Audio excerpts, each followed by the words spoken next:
नमस्कार दोस्तों, एक बार फिर से आपका स्वागत है अपने YouTube channel study point Maurya में। दोस्तों, आज की इस क्लास में मैं आपको लेसन नंबर 25 का ये मेरी तीसरी वीडियो मतलब पार्ट 3 बनाने जा रहा हूँ। दोस्तों, पार्ट 3 में हम जो समझेंगे दोस्तों, समूहों का सशक्तिकरण पढ़ेंगे जो कि समाज में अभावग्रस्त है। ठीक है, तो बिना देरी किए दोस्तों स्टार्ट करते हैं लेसन नंबर 25, जिसका नाम है सामाजिक आर्थिक विकास तथा अभावग्रस्त समूहों का सशक्तिकरण। जो दोस्तों अभावग्रस्त समूह है वो उनका सशक्तिकरण के बारे में आज हम की क्लास में हम पढ़ेंगे। तो दोस्तों बिना देरी किए आइए स्टार्ट करते हैं अपने पेज नंबर 12 में। पेज नंबर 12 में सबसे अच्छा पॉइंट दे रखा है साथियों, जैसा हमने देखा है सशक्तिकरण अभावग्रस्त। दोस्तों, अभावग्रस्त समाज में किसको कहा गया है? जो कि जिनको अनुसूचित जाति और अनुसूचित जनजाति की कैटेगरी में रखा गया है, उनको थोड़ा बहुत समाज के रूप में अभावग्रस्त समझा जाता है। क्लियर है दोस्तों? आइए स्टार्ट करते हैं यहाँ से। स्वतंत्रता प्राप्ति के पश्चात अनुसूचित जाति जनजाति का सशक्तिकरण देश के व्यापक सामुदायिक और क्षेत्रीय स्तर पर व्याप्त विषमताओं को दूर करने के लिए आवश्यक माना गया। जी हाँ दोस्तों, आज़ादी के बाद यह माना गया कि जो हमारे अनुसूचित जाति को दोस्तों हम शेड्यूल कास्ट और अनुसूचित जनजाति को शेड्यूल टाइप्स बोलते हैं। मतलब कि जो SC ST के लोग हैं दोस्तों, स्वतंत्रता प्राप्ति के बाद इन लोगों को समाज में कुछ विषमताएं थी, तो उनको दूर करने के लिए इनके लिए कोई न कोई दोस्तों कानून और इनके पास कुछ न कुछ शक्तियां प्रदान की गई। आगे चलते हैं भारत के संविधान में। जी हाँ दोस्तों, भारत के संविधान क्या होता है दोस्तों? कानून और नियमों के संग्रह को संविधान कहते हैं। वो भी किसका? भारत के संविधान को। जी हाँ दोस्तों, भारत के संविधान में इन समूहों के विकास के लिए अनेक प्रावधान और कई वचनबद्धताएं व्यक्त की गई हैं। इन संवैधानिक वचनबद्धताओं को पूरा करने के लिए सरकार ने 3 तरफा रणनीति अपनाई। सामाजिक सशक्तिकरण दोस्तों, आर्थिक सशक्तिकरण और विषमता दूर करने के लिए सामाजिक विषमता का उन्मूलन, शोषण की समाप्ति तथा अभावग्रस्त वर्गों को सुरक्षा प्रदान करना। दोस्तों, अब क्लियर हो गया होगा। जो अभावग्रस्त लोग हैं उनको कहीं न कहीं शेड्यूल कास्ट शेड्यूल ट्राइब्स को माना जाता है। जी हाँ दोस्तों, चलते हैं आगे। देखो यहाँ पर दोस्तों क्या कहता है पॉइंट हमारा, जो अनुसूचित जनजाति और अनुसूचित जनजातियों के साथ साथ जो समाज में जो पिछड़े वर्ग हैं, जो बहुत वीकर सेक्शन के लोग हैं, उनके लिए सामाजिक सशक्तिकरण का प्रावधान किया गया है। अब सामाजिक सशक्तिकरण में क्या था दोस्तों? पहला पॉइंट कहता प्राथमिक शिक्षा के लिए कई प्रोत्साहन जैसे फीस माफी, निःशुल्क पुस्तकें, मध्याह्न भोजन मतलब मिड डे मील, छात्रवृत्ति दिए जाते हैं। कस्तूरबा गांधी बालिका विद्यालय, नवोदय विद्यालय, राष्ट्रीय प्रतिभा खोज योजना आदि के द्वारा अनुसूचित जातियों को लाभान्वित करने का प्रयास किया गया है। जी हाँ दोस्तों, प्राथमिक शिक्षा के दौरान बच्चों के लिए जो 6 से 14 वर्ष के सभी आयु के बच्चे हैं, उनके लिए दोस्तों फीस की माफी है, निःशुल्क पुस्तकें हैं, उनके लिए मिड डे मील मिलते हैं दोस्तों। और जो नवोदय विद्यालय और प्रतिभा राष्ट्रीय प्रतिभा खोज योजना आदि के द्वारा दोस्तों अनुसूचित जातियों को बहुत ही लाभ प्रदान किया गया है। क्लियर दोस्तों? अब चलते हैं अगला पॉइंट। अगला पॉइंट क्या कहता है साथियों? मैट्रिक्स। जी हाँ दोस्तों, मैट्रिक्स किसको कहा जाता है? जो दोस्तों जो छात्र अपना 10वीं कक्षा पढ़ चुका है या 10वीं की बाद की पढ़ाई किया जाता है, मैट्रिक्स मतलब 10th क्लास को मैट्रिक्स कहा जाता है। मैट्रिक्स के पश्चात उससे आगे की शिक्षा को बढ़ावा देने के लिए छात्रवृत्ति, गरीब व कूड़ा करकट उठाने जैसे निम्न श्रेणी के कार्यों में लगे वर्गों के बच्चों को शिक्षा देने के लिए दी जाती है। मैट्रिक्स योजना को बढ़ावा देने के लिए निदानात्मक कोचिंग दी जाती है। राजीव गांधी राष्ट्रीय छात्रवृत्ति अनुसूचित जाति के छात्रों को उच्च शिक्षा और अनुसंधान करने के उद्देश्य से दी जाती है। जी हाँ दोस्तों, मैट्रिक्स मतलब 10वीं के बाद बच्चा आगे जो स्कॉलरशिप के द्वारा अपनी आगे की पढ़ाई कर सकता है। मतलब कि दोस्तों 10वीं बाद 11वीं, चाहे वो साइंस ले, आर्ट्स ले, कॉमर्स ले, और उन सब्जेक्ट के द्वारा वो आगे भविष्य में क्या बनता है, इस चीज़ के लिए भी दोस्तों ये सामाजिक सशक्तिकरण का बिंदु बनता है। विभिन्न प्रतियोगी परीक्षाओं के लिए इन वर्गों के छात्रों को निःशुल्क कोचिंग दी जाती है या तैयार कराई जाती है। यहाँ दोस्तों आपने देखा होगा कि आज जो है कई कई राज्यों में भाई जो SC ST और OBC के अंतर्गत आते हैं, उनको प्रतियोगी परीक्षाओं की तैयारी के लिए उनके लिए भी कुछ निःशुल्क कोचिंग के लिए सरकार ने प्रावधान बनाया कि भैया आप जाके अपना रजिस्ट्रेशन कराइए, पर अपना कास्ट सर्टिफिकेट और अपना आप जो निम्न वर्ग के हैं उसका कोई सर्टिफिकेट दिखाकर आप कंपटीशन की तैयारी के लिए मुफ्त कोचिंग ले सकते हैं और तैयारी कर भी सकते हैं। अगला पॉइंट दोस्तों कहता है कि उच्च प्राथमिक स्तर के बाद सभी लड़के लड़कियों को हॉस्टल की सुविधा दी जाएगी। जी हाँ दोस्तों, आप दिल्ली में कभी JNU में आना, JNU में दोस्तों नाम मात्र की फीस है और हॉस्टल काफ़ी सस्ते हैं, मात्र 100 रुपये या 150 रुपये महीना किराया लगता है दोस्तों। ठीक है, आगे चलते हैं दोस्तों। आर्थिक सशक्तिकरण कहता है सामाजिक और आर्थिक रूप से अभावग्रस्त वर्गों के आर्थिक सशक्तिकरण के लिए रोजगार आय पैदा करने वाले कार्यक्रम शुरू करना। ऊपर वाले दोस्तों सामाजिक में क्या आता है, सारा चीज शिक्षा का प्रावधान किया गया, पर आर्थिक में क्या आता है दोस्तों, उनके लिए रोजगार के और आय को पैदा करने वाले कार्यक्रम शुरू करना। मतलब जो अपना खुद का दोस्तों रोजगार हो, जिससे अपना खुद का अपना परिवार चला सके, मतलब रोजगार और आय को जनरेट करने के लिए, इनकम को जनरेट के लिए, सैलरी कमाने के लिए, ये सब आर्थिक सशक्तिकरण में रखा गया।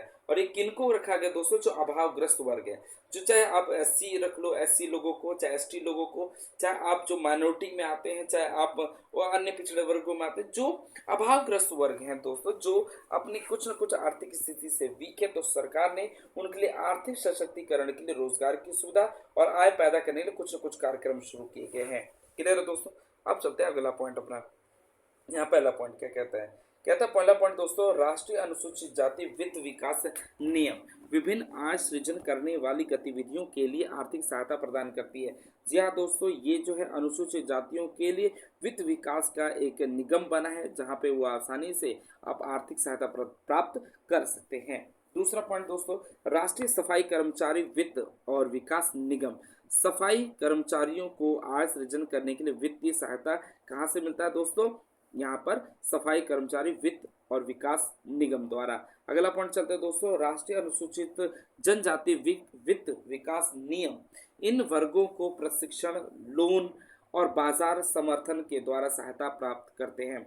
जी हाँ दोस्तों, जो राष्ट्रीय अनुसूचित जनजाति लोग जो ST में आते हैं, इन लोगों के लिए विशेष रूप से कोई ना कोई प्रशिक्षण दे करके, उनको लोन दे करके बाजार में समर्थ बनाना, जिससे वो अपनी जरूरतों को पूरा कर सकें। अगला पॉइंट, अनुसूचित जाति निगम विकास रोजगार संबंधी योजनाओं, कृषि और संबंधित गतिविधियों, छोटे सिंचाई योजनाओं, छोटे उद्योगों, परिवहन, व्यापार आदि को वित्तीय सहायता प्रदान करता है। अगला पॉइंट दोस्तों, ये बस यही 3-4 पॉइंट कर लेना दोस्तों, ठीक है, इसमें ज़्यादा कुछ और खास नहीं। अब चलते हैं हम अपना सामाजिक न्याय। अब सामाजिक न्याय कहलाता है दोस्तों, इसका तीसरा पॉइंट, सामाजिक न्याय क्या कहलाता है, भारत का संविधान हर प्रकार के शोषण और सामाजिक अन्याय से सुरक्षा की गारंटी देता है। इस दिशा में कुछ सुरक्षात्मक विधि निर्माण भी हुआ है।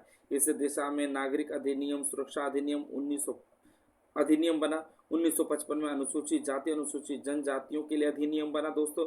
1989 में अनुसूचित जनजाति और अन्य वनवासी जो वनों में रहते हैं उनको वनवासी अधिनियम बना दोस्तों। 2006 में 6 आदि समूह हैं। अब आ जाता है दोस्तों महिला सशक्तिकरण। ये ऊपर जो सशक्तिकरण था वो दोस्तों SC ST या जो निम्न वर्ग के लोग हैं उनके लिए था दोस्तों। पर यहाँ पर अब हम जो पढ़ने जा रहे हैं महिला सशक्तिकरण। जी हाँ दोस्तों, महिला सशक्तिकरण क्या होता है, यहाँ पर जो कि महिलाओं को समाज में किसी न किसी रूप से हक देना, ये महिला सशक्तिकरण कहलाता है। जैसा दोस्तों आप अपने इस चित्र में देख सकते हैं, हर जगह महिलाओं को एक न अंतरिक्ष में जाने का दोस्तों, जैसा आप चित्र में देख रहे हैं, एक ऑफिसर बनने का, बहुत सारे चीज़ जो है महिलाओं को समाज में एक उनको प्योरिटी दी गई है दोस्तों। आइए चलते हैं क्या लिखा है, महिला सशक्तिकरण। भारत के संविधान में लैंगिक समानता संबंधी प्रावधान संविधान की प्रस्तावना और मौलिक अधिकार, मौलिक कर्तव्य तथा नीति निर्देश तत्वों में शामिल किया गया। जी हाँ दोस्तों, भारतीय संविधान के अनुच्छेद जो है 15 कहता है कि राज्य किसी भी व्यक्ति के साथ धर्म, जाति और जेंडर के आधार पर, मतलब लिंग के आधार पर कोई भेदभाव नहीं कर सकता। तो ये भी एक बहुत अच्छा अपॉर्चुनिटी महिलाओं को मिला है दोस्तों, जो कि समाज में वो किसी भी ऊंचाइयों तक जा सकती हैं, क्योंकि सरकार ने यहाँ तक कि दोस्तों हमारे भारतीय संविधान में जो हमारे संसद सदन है, संसद के सदनों में दोस्तों महिलाओं के लिए भी 1/3 सीटें आरक्षित की गई हैं। ये भी एक महिला सशक्तिकरण का एक अच्छा उदाहरण है कि महिलाओं को भी सांसद बनने का, एमएलए बनने का और कानून कानून बनाने का अधिकार उनको मिला हुआ है। आगे चलते हैं साथियों। कहता है कि संविधान न केवल महिलाओं को समानता प्रदान करता है बल्कि राज्य को महिलाओं के हित में सकारात्मक विभेदकारी कदम उठाने के लिए भी सशक्त करता है। जी हाँ दोस्तों, यहाँ पर भारतीय संविधान ने महिलाओं को समानता प्रदान करने के साथ साथ उनको सकारात्मक रूप से आगे बढ़ने के लिए एक अच्छी उपाधि प्रदान की गई है।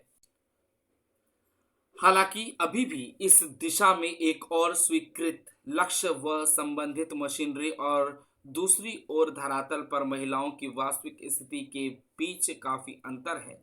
महिलाओं, दोस्तों यहां से पढ़ रहा हूं, ध्यान दीजिएगा। महिलाओं, विशेष करके समाज के कमजोर वर्गों से संबंधित महिलाओं की शिक्षा, स्वास्थ्य और उत्पादन संसाधनों तक पहुंच अपर्याप्त है। वे ज्यादातर हाशिए पर हैं या गरीब व समाज की मुख्य धारा से बाहर हैं। ऊपर दिए गए चित्र 25 में 6 महिलाओं में सशक्तिकरण के लिए क्रियान्वित किए जा रहे विभिन्न कार्यक्रमों तथा प्रयास को दिखाया गया है। दोस्तों यहाँ समझाना चाहता हूँ, एक आपने हाशिए वर्ड पढ़ा होगा, आपको सबसे अच्छा एग्जांपल देना चाहता हूँ। जैसे आप इस बुक के एक नोट्स में देख रहे हैं, देखो ये पेज है पूरा। इस पेज में क्या देख रहे हैं आप दोस्तों, एक लाइन खींची हुई है। ये जो लाइन की बात कर रहा हूँ, ये लाइन खींची हुई है, आप देख सकते हैं ये लाइन खींची है। इस लाइन के इधर कुछ नहीं लिखा है, कुछ नहीं लिखा है, ठीक है। और एक ये भी देखो दोस्तों, इस यहाँ पे एक है ना, यहाँ पे भी खाली आप देख सकते हो। पूरे पन्ने में मैं दिखाना चाहता हूँ, देखो इस पन्ने पे आप देखें दोस्तों क्या लिखा है। दोनों तरफ कहीं ना कहीं गैप है, गैप है ना, ठीक है। यहाँ पे भी कुछ गैप है, ये भी गैप है, इधर कुछ नहीं लिखा, इधर भी कुछ एक मार्क कर रखा है, कुछ गैप है। जो लिखा है दोस्तों यही इसी साइड लिखा हुआ है, लिखा है ना। तो इसका मतलब ये है, इसी को हाशिए बोलते हैं। क्या बोलते हैं? हाशिए। हाशिए का मतलब होता है दोस्तों किसी न किसी रूप से इस चीज को अलग किया गया है लिखे हुए। उसी प्रकार जो ये लिखे हुए पोर्शन है, इन सबको लिखे हुए से सेपरेट किया गया इनको। उसी प्रकार समाज में कुछ ऐसे वर्ग है जहां महिलाओं को समाज से सेपरेट रखा गया है, उसी को हाशिए कहते हैं। क्लियर है दोस्तों? अब आ जाते हैं दोस्तों अपनी महत्वपूर्ण पॉइंट पे। महिला सशक्तिकरण की दिशा में निम्नलिखित प्रमुख कदम उठाए जा रहे हैं। जी हाँ दोस्तों, महिलाओं को अच्छी दिशा तक पहुंचाने के लिए आर्थिक सशक्तिकरण भी एक अपना सहयोग देता है। कहता है दोस्तों, भारत में गरीबी रेखा के नीचे महिलाओं की संख्या अत्यधिक होने के कारण कई ऐसी योजनाएं लागू की जा रही हैं जो विशेष रूप से उनकी आवश्यकताओं को पूरा करती हैं। क्लियर है दोस्तों? समाज में सरकार ने ऐसी ऐसी योजनाएं बना रखी हैं जो कि महिला जो गरीबी रेखा के नीचे रह रही हैं उनके लिए भी दोस्तों एक अत्यधिक रूप से वो विकास करें, ऐसे कुछ आवश्यकताओं को पूरा करने की कोशिश कर रही है। दूसरा पॉइंट, कृषि और संबंधित क्षेत्र में उत्पादक के रूप में महिलाओं की महत्वपूर्ण भूमिका के प्रयास किए जा रहे हैं कि वे उनके प्रशिक्षण व विस्तार कार्यक्रम के लाभ उनकी जनसंख्या के अनुपात में सुनिश्चित किया जाए। जी हाँ दोस्तों, यहाँ पर क्या देखा है, कृषि क्षेत्र के साथ साथ और उत्पादन क्षेत्रों में महिलाओं को भी बहुत ज़्यादा ट्रेनिंग दी जा रही है। उनके लिए अलग अलग कार्यक्रम बनाया जा रहा है जिससे वे पुरुषों से कंधा मिला करके चल सकते हैं। ये दोस्तों आर्थिक सशक्तिकरण के बिंदु थे। आर्थिक सशक्तिकरण का हम तीसरा बिंदु पढ़ेंगे दोस्तों, श्रम विधायन, सामाजिक सुरक्षा तथा अन्य सहायक सेवाओं के माध्यम से महिलाओं को वृहत सहायता प्रदान की जाए ताकि वे औद्योगिक क्षेत्र में विशेष करके इलेक्ट्रॉनिक्स, सूचना प्रौद्योगिकी, खाद्य और संरक्षण, कृषि, वस्त्र उद्योगों में भागीदारी बन सके। जी हाँ दोस्तों, यहाँ पर और भी महिलाओं को क्या हर रूप में अधिकार दिया, चाहे वो फैक्ट्री में हो, चाहे वो इलेक्ट्रॉनिक, चाहे वो इंफॉर्मेशन सूचना प्रौद्योगिकी में हो, चाहे वो खाद्य प्रसंस्करण में, चाहे कृषि और वस्त्र उद्योग में, हर जगह कहीं न कहीं महिलाओं का भी अपना अपना योगदान है। इसी को दोस्तों हम आर्थिक सशक्तिकरण कहते हैं। अगला पॉइंट, सामाजिक, आर्थिक और राजनीतिक जीवन में महिलाओं की भागीदारी और पूर्ण सहयोग प्राप्ति के लिए कार्यस्थल का वातावरण उनके लिए सहायक होना चाहिए। इसके लिए वहां पर बाल देख रेख की सुविधा, क्रैच तथा वृहत और विकलांगों के विशेष व्यवस्था होनी चाहिए। ठीक है दोस्तों, यही खाली ये भी दोस्तों क्या एक पॉइंट बनता है कि महिलाओं को हर रूप से सामाजिक, आर्थिक, राजनीतिक रूप से इनकी हर रूप में इनकी भागीदारी होनी चाहिए। अगला पॉइंट चलते हैं सामाजिक सशक्तिकरण में। जी हाँ दोस्तों, सामाजिक सशक्तिकरण में क्या पॉइंट आता है कि भैया महिलाओं में रोजगार। जी हाँ दोस्तों, फीमेल को भी हमारे भारतीय संविधान के अनुच्छेद 16 में कहता है कि सभी को सरकारी नौकरी प्राप्त करने का अधिकार है, वो चाहे किसी भी धर्म, जाति, किसी भी प्रकार के जेंडर का क्यों ना हो। महिलाओं को भी रोजगार और व्यावसायिक तथा तकनीक हुनर का विकास करने के उद्देश्य से महिलाओं व बालिकाओं की शिक्षा तक पहुंच, शिक्षा के क्षेत्र में भेदभाव की समाप्ति, शिक्षा का सार्वभौमिकीकरण, निरक्षण उन्मूलन तथा लैंगिक संवेदी शिक्षा प्रणाली की दिशा में कई प्रयास किए जा रहे हैं ताकि शिक्षा की गुणवत्ता को बढ़ा करके अधिगम की को जीवन प्रयत्न चलने वाली प्रक्रिया बनाया जा सके। अगला पॉइंट दोस्तों, स्वास्थ्य के प्रति संपूर्ण दृष्टिकोण, जिसमें पोषण, स्वास्थ्य सेवाओं को शामिल कर जीवन के हर एक स्तर पर महिलाओं और लड़कियों की आवश्यकताओं को विशेष ध्यान दिया जा सकता है। जी हाँ दोस्तों, यहाँ पर महिलाओं के लिए रोजगार और उनके तकनीकी हुनर का विकास करने के लिए सरकार कोई न कोई कानून बनाए, और यहाँ पर दोस्तों महिलाओं के स्वास्थ्य के लिए ध्यान में रखने के लिए उनके लिए, चाहे वो महिला हो चाहे वो लड़की हो, उनके लिए विशेष रूप से ध्यान दिया जाता है। अगला पॉइंट चलते हैं महिलाओं के लिए। जी हाँ दोस्तों, महिलाओं के लिए कुपोषण तथा बीमारियों जैसे खतरों के का सामना करने के उद्देश्य से जीवन के हर पड़ाव पर उनकी उनकी पोषण संबंधी आवश्यकताओं को पूरा करने पर जोर दिया जा रहा है।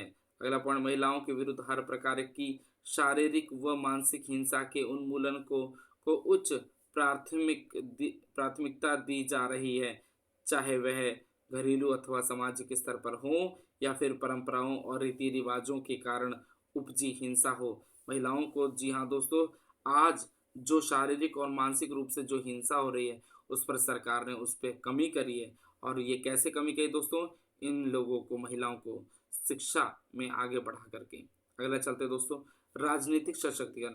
जी हाँ दोस्तों, राजनीतिक सशक्तिकरण का अर्थ होता है कि महिलाओं को राजनीतिक क्षेत्रों पर भी कोई न कोई अधिकार दिया गया है। जैसा कि आप पढ़ते हैं, भारत में स्वतंत्रता प्राप्ति के समय से ही महिलाएं चुनाव लड़ने व मतदान करने के अधिकार का उपभोग कर रही हैं। उन्हें सरकार के हर स्तर पर निर्णय लेने की प्रक्रिया में भाग लेने के अधिकार प्राप्त है। 73वें और 74वें संविधान संशोधन 1993 इस दिशा में एक महत्वपूर्ण कदम साबित हुआ। इसके द्वारा ग्रामीण और शहरी स्थानीय शासन में महिलाओं को दोस्तों, जी हाँ दोस्तों, यहाँ से ध्यान देना, महिलाओं को 33% आरक्षण प्रदान कर राजनीतिक व्यवस्था व संचालन में उनकी भागीदारी को बढ़ा दिया है तथा राजनीतिक सत्ता तक उनके समान पहुंच प्राप्त दी जा सकती है। इससे सार्वजनिक जीवन में महिलाओं की भागीदारी को बढ़ावा मिलता है। महिलाओं के लिए लोकसभा और विधानसभाओं में सीटें आरक्षित करने संबंधी विधेयक संसद में विचाराधीन पड़ा है। जी हाँ दोस्तों, भारतीय संविधान में चाहे वो लोकसभा हो, चाहे राज्यसभा हो, चाहे वो दोस्तों विधान परिषद हो, चाहे वो विधान सभा हो, इन सब में महिलाओं के लिए भी 33% सीटें आरक्षित की गई हैं। क्लियर है दोस्तों, आगे चलते हैं। ये ज़्यादा कुछ खास नहीं है, ठीक है, ये कुछ ज़्यादा खास हमारा नहीं है। हाँ, एक ये भी पढ़ लेते हैं दोस्तों, सामाजिक आर्थिक विकास के लिए प्रमुख नीतियाँ। सरकार ने सामाजिक और आर्थिक विकास के लिए क्या क्या नियम और क्या क्या कानून बनाए, ये पढ़ लेते हैं। सर्व शिक्षा या सभी के लिए शिक्षा। सर्व मतलब सबके लिए, सभी के लिए शिक्षा, सभी को शिक्षा प्रदान की जानी चाहिए। इसके लिए जरूरत न केवल भारतीय बल्कि संपूर्ण अंतर्राष्ट्रीय समुदाय महसूस करती है। जी हाँ दोस्तों, पूरा का पूरा वर्ल्ड जो है वो क्या चाहता है जी, शिक्षा पर बहुत ज़्यादा ध्यान दे रहा है। यूनेस्को ने 1990 में, ठीक है दोस्तों, और सन 2000 तक के सभी के लिए शिक्षा का लक्ष्य प्रदान किया गया है। 1992 में, ध्यान से अंडरलाइन कर ले दोस्तों, 1992 में दुनिया को 9 सबसे बड़ी जनसंख्या वाले देश चीन, Bharat, Indonesia, Pakistan, Nigeria, Mexico, Bangladesh, Brazil और मिस्र दिल्ली में सभी के लिए शिक्षा, सर्व शिक्षा की अपना वचनबद्धता को बल प्रदान करने के लिए एकत्रित हुए। पिछले 2 दशकों में अनेक अंतर्राष्ट्रीय एजेंसियों की सहायता से भारत में सर्व शिक्षा के लक्ष्य को और कदम बढ़ रहा है। इस दिशा को निम्न बिंदुओं द्वारा दर्शाया गया है। हाँ, प्राथमिक शिक्षा सार्वभौमिक। दोस्तों यहाँ पे 14 वर्ष तक के सभी बच्चों को निःशुल्क शिक्षा दी जानी चाहिए।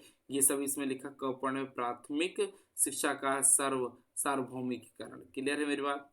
सर्व शिक्षा अभियान। जी हाँ दोस्तों, सर्व शिक्षा अभियान का मतलब ही हो रहा है सभी को शिक्षा बनाने के लिए कानून बनाया गया। ये कब बनाया गया था दोस्तों? 2001 में बनाया गया। क्लियर है? आगे चलते हैं। सर्व शिक्षा अभियान के लिए निम्न लक्ष्य निर्धारित किए गए हैं। जी हाँ दोस्तों, एक बार फिर दोबारा से हल्का रिवाइज कराना चाहता हूँ मैं कि सर्व प्राथमिक शिक्षा के सार्वभौमिकरण की महत्वाकांक्षी योजना को सर्व शिक्षा अभियान के नाम से जाना जाता है। इसे 2001 में शुरू किया गया। अब इसमें क्या था, इनका क्या लक्ष्य था? 6 से 14 वर्ष के सभी बच्चों को स्कूल में नामांकन मतलब उनका रजिस्ट्रेशन शिक्षा गारंटी योजना के अंतर्गत 2005 तक सेतु कार्यक्रम की व्यवस्था। दूसरा पॉइंट, सभी प्रकार के लैंगिक भेदों को प्राथमिक स्तर पर दूर किया जाए। तीसरा पॉइंट, वर्ष 2010 तक सार्वभौमिक विद्यालय उपस्थिति और या ड्रॉप आउट दर समाप्त करना। इनका ये लक्ष्य था 2010 से पहले पहले जितने बच्चों ने अगर पढ़ाई छोड़ दी तो उनको दोबारा से हेल्प करना पढ़ाई के लिए। ये सर्व शिक्षा अभियान का प्रावधान है। प्राथमिक शिक्षा की संतुष्टि जनक गुणवत्ता तथा जीवन के लिए शिक्षा के सिद्धांत पर जोर। ठीक है, ये सब सर्व शिक्षा अभियान के बिंदु है दोस्तों। ठीक है, ये मिड डे मील का है, थोड़ा सा इसको पढ़ना है, कुछ ज़्यादा खास नहीं है। ठीक है, सभी के लिए स्वास्थ्य। भारत दुनिया का पहला देश था जिसने 1951 में व्यापक परिवार नियोजन कार्यक्रम शुरू किया गया। यह कार्यक्रम व्यक्तिगत स्वास्थ्य में वृद्धि तथा देश के कल्याण के उद्देश्य से शुरू किया गया था, लेकिन उस समय दूर दराज के ग्रामीण क्षेत्रों में स्वास्थ्य सेवाएं बहुत कम थी। पिछले कुछ दशकों में पूरे भारत में स्वास्थ्य सेवाओं का नेटवर्क बढ़ने के लिए भारी निवेश किया गया। यद्यपि हमने प्राथमिक स्वास्थ्य केंद्र, सामुदायिक स्वास्थ्य केंद्र का अपेक्षा के अनुरूप ढांचा तैयार नहीं किया, पर सरकार सभी को स्वतंत्र स्वास्थ्य सुविधाएं प्रदान करने के लिए प्रयास कर रही है। ये क्या है दोस्तों? सभी के लिए स्वास्थ्य सुविधाएं। ठीक है, ठीक है। आगे दोस्तों इस लेसन में और कुछ खास नहीं है। ठीक है, तो दोस्तों मैं उम्मीद करता हूँ इस लेसन के कुछ महत्वपूर्ण बिंदु हैं जो आपको समझ आए होंगे। क्लियर है? ठीक है, इसमें कुछ खास नहीं, ये सारा जो हमारा पॉइंट हमने पढ़े उन्हीं के क्वेश्चन आंसर है। तो दोस्तों मैं उम्मीद करता हूँ कि आज की इस लेसन में आपको ये सामाजिक और आर्थिक विकास तथा अभावग्रस्त समूहों का सशक्तिकरण। आपने दोस्तों फर्स्ट वाली वीडियो में आपने मुझसे सामाजिक आर्थिक विकास के बारे में पढ़ा, फिर उसके बाद आपने अभावग्रस्त क्या होते हैं, फिर उनमें समूहों का सशक्तिकरण। समूहों में आज क्लास में दोस्तों चाहे वो SC हो, चाहे ST हो, चाहे वो माइनॉरिटी हो, चाहे आप किसी भी वर्ग से हो, कमजोर हो, तो ये आज की इस क्लास में मैंने आपको पढ़ाया था। ये मेरी इस लेसन की तीसरी वीडियो। दोस्तों मिलते हैं अपनी अगली वीडियो में एक नए चैप्टर के साथ। नमस्कार दोस्तों।